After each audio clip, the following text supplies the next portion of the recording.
what's going on, guys? Felix here from Podcasting Secrets, and today I want to talk to you about what subway performers have to do with podcasters that cannot grow their podcast.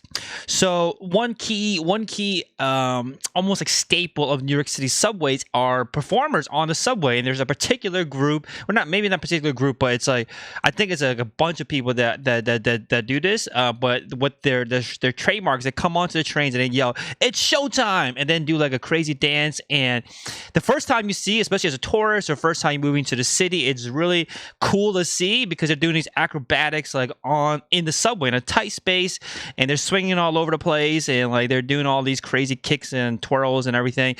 But after a second time, it gets a little bit scarier because you might get kicked in the face. There's kids and old people on the trains that might get kicked in the face, and because these trains are tight, right? It's like packed in a New York City train.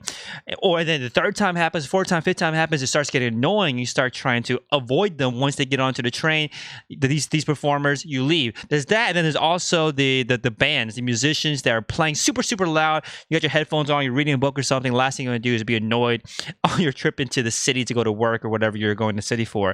Now, what they do that's interesting, though, that I think is super cool, is that they will only go and select train lines where they know there's going to be a lot of tourists. Train lines that usually go from hotel-centric areas into more touristy areas.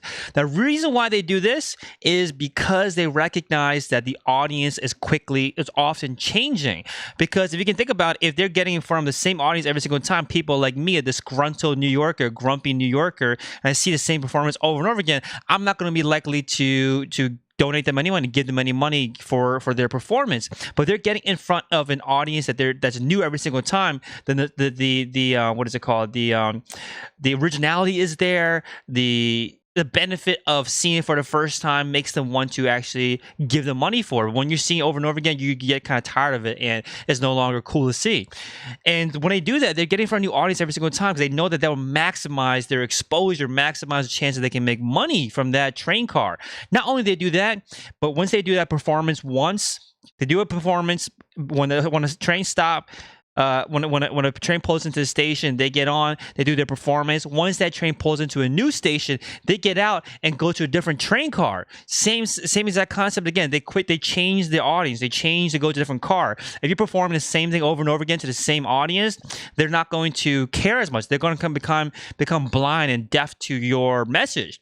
Now, what I see a lot of podcasters doing when you're starting a brand new podcast is that they are trying to get more exposure, get more people to listen to their podcast, and what they'll often do is constantly promote it to the same audience, as either their social media over and over again, inside the same Facebook groups, over and over again to their LinkedIn network. The idea is they're constantly promoting to the same audience. That's the same thing as if you're promoting to these performers, these subway performers, are performing to the same kind of working class people that see them every single day. Eventually, they're going to all kind of start ignoring them and not going to make any money at all. They might have started doing that. They might have started recognizing that and then started realizing, hey, we can't keep them performing in front of the same people, because even if they did give them the money for the first time, they're probably not going to keep on giving them money, right? Because you need to switch up the audience. Same exact concept as why they switch train cars, change up the audience. So if you're constantly promoting your podcast in front of the same audience, they're going to eventually get tired of hearing about it, or you kind of saturated all the potential listeners that you'll get out of that audience anyway.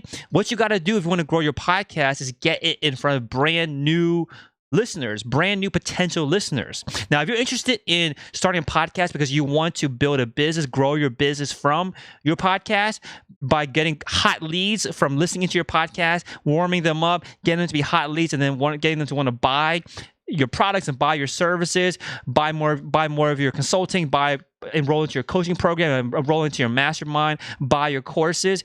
You got to get your podcast growing in front of new audiences. So if you're interested in doing that, I got a 1-hour free, 100% free training for you. Just click the link in this post.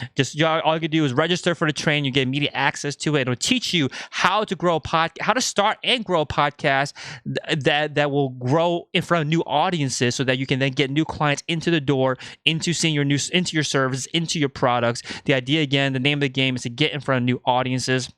The best way to do that is through a lot of what I teach in the free webinar. Again, click the link in this post, get in there, and I'll see you guys inside.